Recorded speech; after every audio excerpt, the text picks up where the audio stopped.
What's going on, everybody? It's your boy C-Zar, and in this video I'm going to teach you how to avoid investing in money grabs. What do I mean by money grab? I mean a project, a token, a crypto that is created solely for the purpose of grabbing your money, taking your money. That's it. And aren't all projects made for you to invest in? Yes, but there's a difference. There's a difference between getting in on something that's at the ground floor and can build its way up and build your portfolio up as well, versus getting at something that's already at the top and it's about to go demolition style on the way down, right? Whenever a project comes out, like the 10 examples that we're going to give here in this video, whenever they have these very simple and easily identifiable characteristics, it's easy for anybody. I don't care if it's your first cycle, if it's your third cycle. I've been in crypto now for 10 years. I made these mistakes in my very first bull cycle and I learned quickly. They're very simple ways to identify, but for those of you who aren't aware, I want to make this video so that you're aware going forward, and so that you can even help other people identify it too. It doesn't mean these projects are scams. There are a bunch of money grab projects that are legitimate projects and they aim to do things, but they might have more value as a project in what they offer versus the investment vehicle that is their token. Does that make sense, right? Like Hyperliquid, for example, right? It might be a better tool as far as a DEX goes than an investment goes as far as hype goes. And then that's debatable, but that's just one example. We're going to go over 10 different examples. I'm not going to have my big face on here. Okay, we've got some stuff that I'm going to go over. So with that being said, hit the like button, subscribe, and let's get into this, okay? By the end of this video, you should easily understand what a money grab is and identify them for yourself. First and foremost, Aster. I'm sure everybody, unless you've been living under a rock, has heard about Aster. I actually just made a video about this. This is going to be a little bit of an expansion on that with more examples. But this thing came out here. We've got the all-time historical data here. Came out on the 17th of September. It's the 21st today. It's 4 days later. And do you guys notice anything crazy about it beyond just the growth that it's had? It's got a $2.3 billion market cap. $2.3 billion market cap. It's only been around for less than 5 days, less than a week. This is the telltale signs that any money grab has. In fact, if you notice here, this thing has yet to drop, but it's brand new. It's yet to drop, but it likely will drop a lot. Beyond that, beyond the market cap, there are other aspects that are very clear that this is a money grab as well, but we'll get into that, okay? First, just marvel how it's your first week of existence, you're at a $2.3 billion market cap. Does that mean that you have to drop from here? No, you could go up higher. You can see a $4 billion, $6 billion market cap and then drop. But typically, these money grab projects, and the reason why I will continue to call all of these money grabs, the reason why they drop or is because the people who promote them, the people who work on these projects, they put them out at such a high valuation, they market it to such a degree where they're out on all these exchanges all at once, so that the exchanges make money, the marketers make money, and anybody and everybody who's part of this team makes money as well. It's not for you, the investor, to make money. That's why it's a money grab, because the people who are making the most money are the people who are directly involved, and that's not you, right? Most of the time. If that is you, you're probably watching this video pulling your hair out like, dude, stop talking about our secrets. It's not a secret. It's very obvious. But let's get into this, okay? Trump is a perfect example.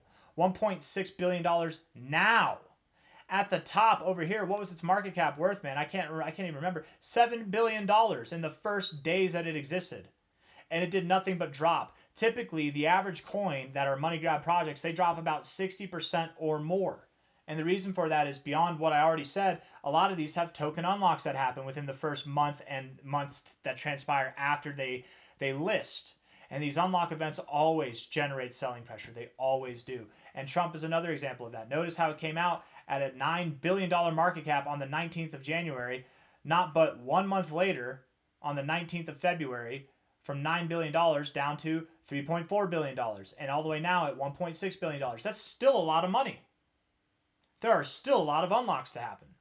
This is not the time to invest in this thing. And again, the unlocks, look at this circulating supply. 200 million coins. 1 billion coins overall. Aster, 8 billion coins overall, 1.65 now. These unlocks are going to be brutal for the price. Pudgy Penguins. I had a lot of hate back in December. I remember I called for the low, or I called for the high somewhere at like the end of December, and the price went up higher. People were laughing at me. The same situation might happen here with Aster. Maybe it goes up a little bit more. But who had the last laugh? It went from, even if I called it at the low here, which I didn't, but let's just say I called it at the low at 31 cents, or 3.2 cents, 3.1 cents, it still went all the way down to less than half a cent, to almost a third of a penny, right? the market cap came out at a multi-billion-dollar valuation. The circulating supply versus the total supply now is a little bit better, but still, that's a lot of cheddar to still unlock, right? And there were a lot of unlocks that happened throughout this time as well. But the main case in point here is that it came out at a large valuation. Now, does this mean that it can't come back up? Of course not. It did. And it'll likely go to new all-time highs. Pudgy Penguins and a lot of these projects will probably see new all-time highs. But when they come out at these valuations, it's not so that you, the investor, can get in at the floor price. No, you're the exit liquidity, right? We look at Bonk, okay? Bonk. This is a perfect example of exactly what I'm talking about, okay? Whenever you invest in something, you want to get in at the floor. This was not a money grab project here at all. But when did everybody start talking about it? When were people paid to promote it? When did all the exchanges list it? And they started paying people to talk about it. Up here, whenever the market cap was multiple, or I guess technically not $1 billion there, but you're at about a $700 million market cap there. Here, though, you're at $1.4 billion, multiple billions of dollars. And notice how this happened back in December of 2023. Here we are almost 2 years later, and you haven't done anything. That's because the goal is not to buy something when it's worth billions of dollars in market cap valuation. Even look at this, the circulating supply and the max supply are the same. Even when the tokenomics are all right and it's fully diluted, the principle stays the same. You want to buy it when it's worth $9 million. You want to buy it when it's worth $100 million. You don't want to buy it when it's worth billions. I mean, if you want to, if you're going to buy something that's worth billions of dollars, buy something that's been around for multiple cycles, that has fundamental value to it. That's not just a hype project, that you're not just chasing number go up, right? Perfect example of what happens when you hit that threshold of a multi-billion-dollar market cap for a coin that has nothing going for it other than hype, which that was Bonk back in the day. Remember, everybody was talking about it back here. Nobody talks about it now. Who's going to buy your token, right? They're all focused on buying SPX 6900, which also is probably not going to continue to grow. World Liberty Financial, another perfect example, where here it came out at a valuation of a whopping $7.6 billion and immediately tanked down to $4.1 billion, you guys. Immediately tanked. The fact that it's up at 6.2 right now is a miracle. It's an oddity. It really is odd that it came back up. And sometimes that happens. Sometimes you say, again, it doesn't mean that you can't see new all-time highs and grow. I would assume that is the low. I don't think that we go below there, at least for the rest of the market, okay, personally. But, damn, that from 30 cents, 31 cents, all the way down to what was 16.6 cents, that's a huge drop. And to be completely fair and blunt, that's actually not even, that is on the lighter side of what we normally see for drops. A 50% drop, that's nothing compared to what most of these money grabs have, right? Look at all the other ones that have dropped, right? They dropped a lot more. Bonk didn't drop. It wasn't a money grab at first, but the point we illustrated with Bonk is not necessarily that it was a money grab, but by the time it got to $1 billion market cap, by the time people started marketing it, the exchanges and people paying people to talk about it, at that point it was a money grab. They bought it all down here and they're selling it to you, buying it here, telling you, oh, it's going to do what Shiba did. No, it already did it. It already did it. Hyperliquid. Another kind of odd one here, right? Hyperliquid did pump at first, right? Clear money grab, because if we're looking at this in the market cap valuation, in the first week of its existence, the first couple weeks of its existence, it hit a $10 billion market cap. That's the goal. That's the end goal. That's not the ground floor. You are the exit liquidity there. From 10 billion down to 3.4 billion. But still, the fact that, and that was about a 60% drop. That is about average for what we normally see. 60 to 75% is about average. Even 90% drops or more happen. The fact that you grew back up here that fast was pretty impressive. And Hyperliquid, again, the reason why I'm saying money grab and not scam is because Hyperliquid's not a scam. When it came out at this valuation, it's a money grab, okay. But there's still a product underlying there. There's still a user basis, right? Just like Aster, it's not a scam. There's clearly a use case for it. But whenever it comes out at this kind of valuation, it's a money grab. It's a money grab. There is a difference between that and a scam. Pi. Now, this one might be a scam.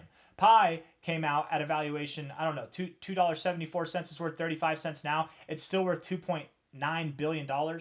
Pi, whenever it came out, was worth $18 billion in market cap valuation. It's all the way down to $2.9 billion now. I remember whenever I first talked about it, I was telling people to avoid this thing because it's new, and whenever it's new, it's worth billions of dollars. The response that I got was, Pi's been around for multiple cycles. Yes, I'm aware. I'm aware of Pi. I've been around in the space for a while. I'm aware of the whole story. It was a community-built token, whatever. But the thing is, when you go from a floor of millions of dollars in market cap, like less than $10 million in market cap to hitting multi-billion-dollar market caps overnight, there was some kind of acquisition that took place. Somebody literally bought the project. It's like what you see in the stock market. Whenever a stock is flatlining like this and then it just jumps 200% overnight, there's acquisition happening. It's not the same project here or now that it was over the past 2 cycles. It's somebody else's project, and they bought it up. They shocked the supply, sent it to super high valuation so they could offload it on you, the people who are looking at this like it's some kind of brand new thing, right? And CoinMarketCap even knows it, right? That's why they started to identify its existence back in February of 2025, when the reality is it's been around since like 2018, I'm pretty sure, or 2019 at the very least, something like that. But nonetheless, massive valuation at first, all the way down. Circulating supply versus total supply. You see it? Yeah, telltale signs.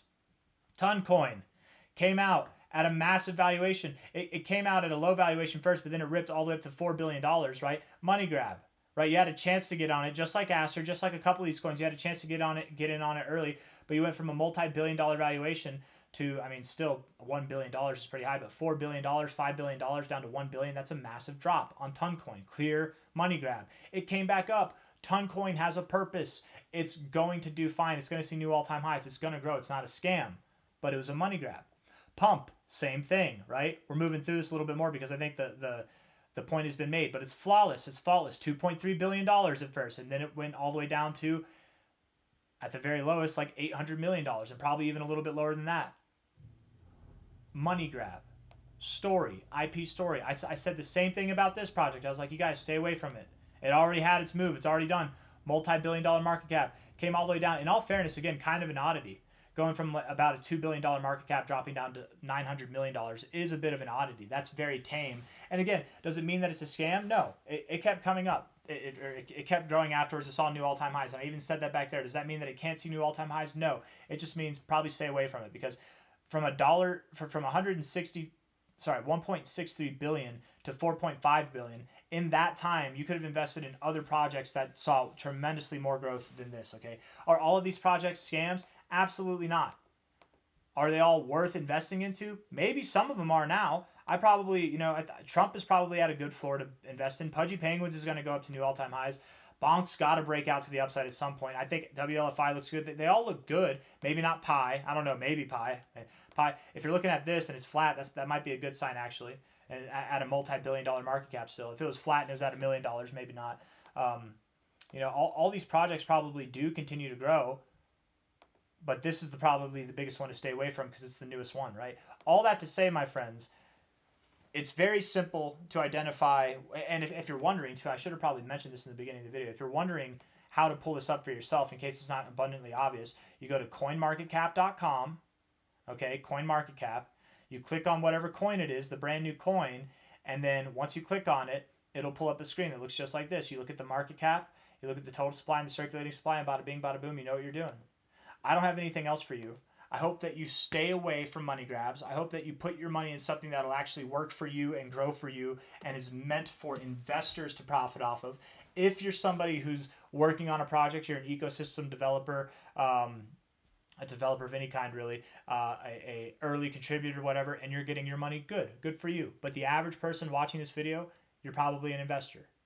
And if you're an investor, these are the kind of projects you should stay away from, okay? If you're an angel investor, if you're a developer, if you're any of the people who are benefiting off of people investing in your projects, you're probably already in the right circles and plugged in anyways. You're probably fine, right? I don't mean that you're fine money-wise. I just mean like you're going to be fine because then somebody picks you up, they have you market something, you'll make money off of that, whatever. It's not how I do things, but to each their own, right? Everybody's got to hustle.